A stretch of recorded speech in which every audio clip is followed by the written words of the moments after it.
untouched forests in Costa Rica. Good golly, it took so long to get here, but it's so worth it. Look at all the beautiful vegetation, Dr. Tenorio. It's truly magnificent, Dr. Cohenuram. But look, over there, even more beautiful than all these plants and trees.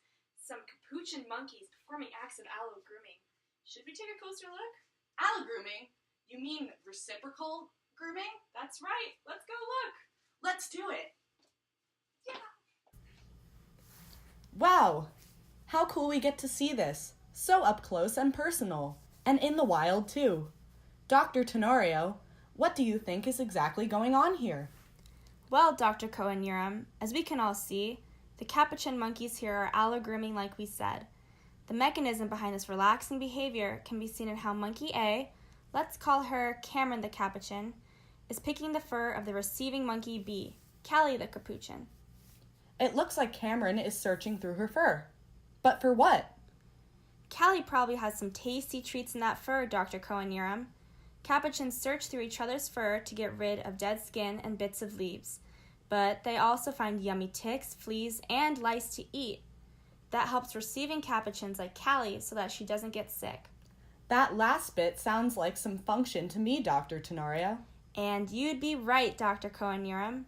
Part of the function behind aloe grooming includes hygiene. By getting rid of all that dead skin and those pesky parasites, Cameron and other givers of aloe grooming keep receivers like Callie free of potentially life-threatening diseases. Very interesting, Dr. Tenorio. But that's not the only function of aloe grooming. And what's that, Dr. Cohenuram? Please share. Aloe grooming, like what we see here between Cameron and Callie, is thought to be a social tool that helps to form bonds and can even be a form of tolerance currency. Whoa! Tell us more about that function. In his 2011 study, Aureli and his colleagues found that monkeys like Cameron groom monkeys like Callie in exchange for access to Callie's food. Tiddi and his colleagues concluded that low-ranking female capuchins tend to groom higher-ranking females and deemed this grooming up the hierarchy. Seems like a pretty cool behavior then, this aloe grooming. You're certainly right about that, Dr. Tenorio.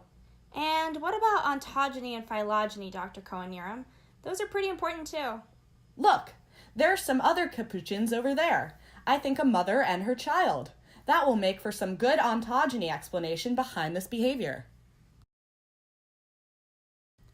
Look at that! Looks like the ontogeny of aloe grooming behavior in capuchins is a taught and learned behavior from mother to her child. Is it just the mom that teaches her child? It looks like it mostly is, but other monkeys in the troop can reinforce this behavior too. Monkey see, monkey do, right, Dr. Cohenuram? You're certainly right about that, Dr. Tenorio. Now, what about phylogeny, Dr. Cohenuram? Well, what we see here in the evolutionary development of aloe grooming in capuchin monkeys is a classic case of natural selection at work.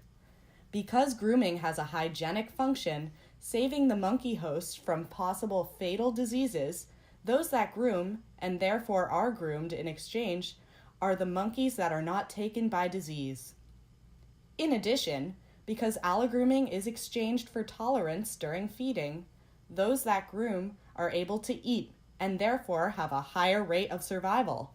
Those that do not groom, consequently, have a harder time accessing food, and thus will have a harder time surviving without easier access to the necessity of food.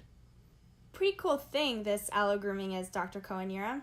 Reciprocal altruism like this is rare amongst mammals.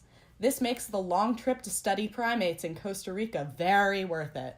Ready to head back to cold and dreary Providence, Dr. Cohenuram? We have more finals to finish, so looks like it, Dr. Tenorio.